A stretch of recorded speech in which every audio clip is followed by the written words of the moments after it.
जय श्री राम। प्रिय मित्र हो, आज हम आपको रामायण के एक पवित्र अध्याय का श्रवण करा रहे हैं। अगर आप यह अध्याय सुन रहे हैं तो पूरा सुनिए। इस अध्याय को आधा अधूरा छोड़कर जाने की गलती मत करिएगा, क्योंकि इस पवित्र अध्याय को पूरा सुनने से आप जीवन में सफलता प्राप्त कर सकते हैं। तो आज हम देखने वाले हैं सुमंत्र के कहने से राजा दशरथ का सपरिवार अंगराज के यहाँ जाकर वहाँ से शांता और ऋष्यशृंग को अपने घर ले आना। तदनंतर सुमंत्र ने फिर कहा, राजेंद्र, आप पुनः मुझसे अपने हित की वह बात सुनिए जिसे देवताओं में श्रेष्ठ बुद्धिवान सनत कुमार जी ने ऋषियों को सुनाया था। उन्होंने कहा था, इक्ष्वाकु वंश में दशरथ नाम से प्रसिद्ध एक परम धार्मिक सत्य प्रतिज्ञ राजा होंगे। उनकी अंगराज के साथ मित्रता होगी। दशरथ के एक परम सौभाग्यशालिनी कन्या होगी जिसका नाम होगा शांता। अंग देश के राजकुमार का नाम होगा रोमपाद। महायशस्वी राजा दशरथ उनके पास जाएंगे और कहेंगे, धर्मात्मन, मैं संतानहीन हूँ। यदि आप आज्ञा दे तो शांता के प्रति ऋष्यशृंग मुनि चलकर मेरा यज्ञ करा दे। इससे मुझे पुत्र की प्राप्ति होगी और मेरे वंश की रक्षा हो जाएगी। राजा की यह बात सुनकर मन ही मन उस पर विचार करके मनस्वी राजा रोमपाद शांता के पुत्रवान पति को उनके साथ भेज देंगे। ब्राह्मण ऋष्यशृंग को पाकर राजा दशरथ की सारी चिंता दूर हो जाएगी और वे प्रसन्न चित्त होकर उस यज्ञ का अनुष्ठान करेंगे। यश की इच्छा रखने वाले धर्मज्ञ राजा दशरथ हाथ जोड़कर द्विजश्रेष्ठ ऋष्यशृंग का यज्ञ पुत्र और स्वर्ग के लिए वरण करेंगे तथा वे प्रजापालक नरेश उन श्रेष्ठ ब्रह्मर्षि से अपनी अभीष्ट वस्तु प्राप्त कर लेंगे। राजा के 4 पुत्र होंगे जो अप्रमेय पराक्रमी, वंश की मर्यादा बढ़ाने वाले और सर्वत्र विख्यात होंगे। महाराज, पहले सत्य युग में शक्तिशाली देवप्रवर भगवान सनत कुमार जी ने ऋषियों के समक्ष ऐसी कथा कही थी। पुरुष सिंह महाराज, इसलिए आप स्वयं ही सेना और सवारियों के साथ अंग देश में जाकर मुनि कुमार ऋष्यशृंग को सत्कार पूर्वक यहाँ ले आइए। सुमंत्र का वचन सुनकर राजा दशरथ को बड़ा हर्ष हुआ। उन्होंने मुनिवर वशिष्ठ जी को भी सुमंत्र की बातें सुनाई और उनकी आज्ञा लेकर रनिवास की रानियों तथा मंत्रियों के साथ अंग देश के लिए प्रस्थान किया, जहाँ विप्रवर ऋष्यशृंग निवास करते थे।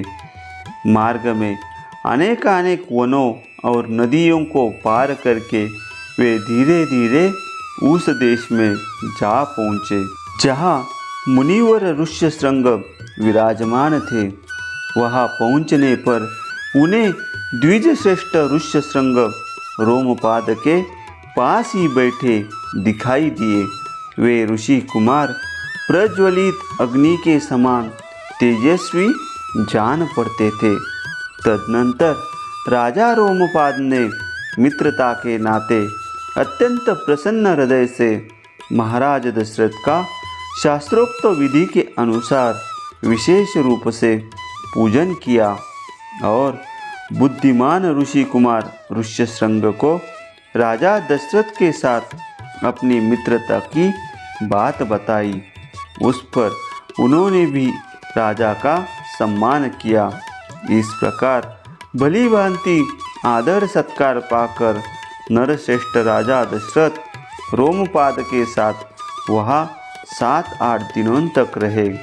इसके बाद वे अंगराज से बोले, प्रजापालक नरेश, तुम्हारी पुत्री शांता अपने पति के साथ मेरे नगर में पदार्पण करे, क्योंकि वहाँ एक महान आवश्यक कार्य उपस्थित हुआ है।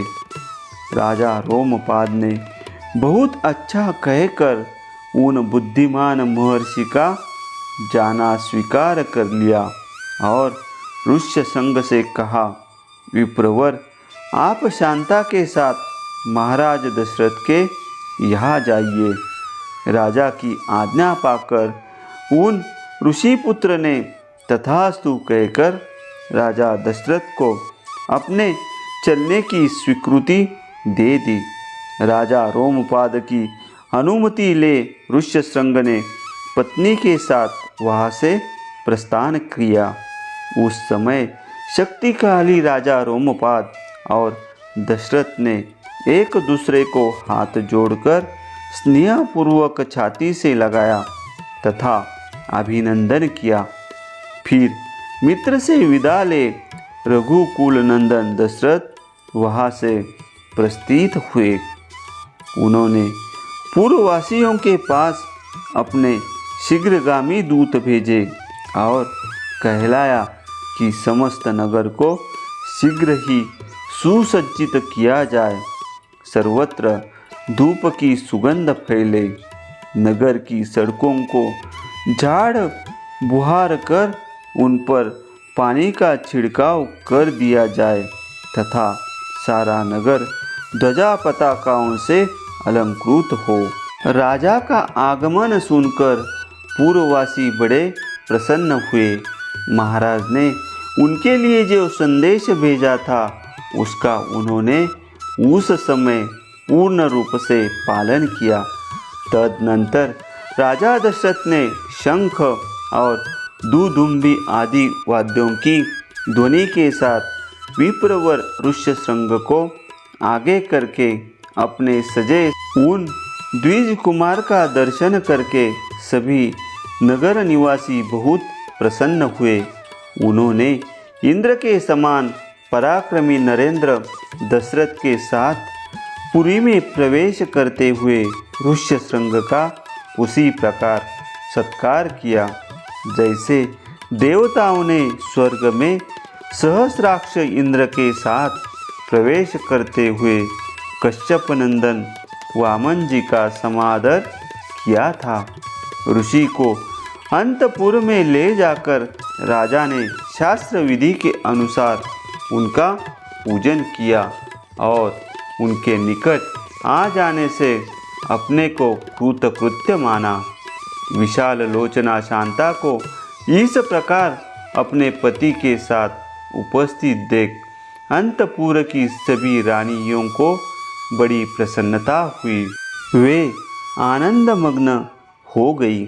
शांता भी उन रानियों से तथा विशेषतः महाराज दशरथ के द्वारा आदर सत्कार पाकर वहाँ कुछ काल तक अपने पति विप्रवर ऋष्यशृंग के साथ बड़े सुख से रही।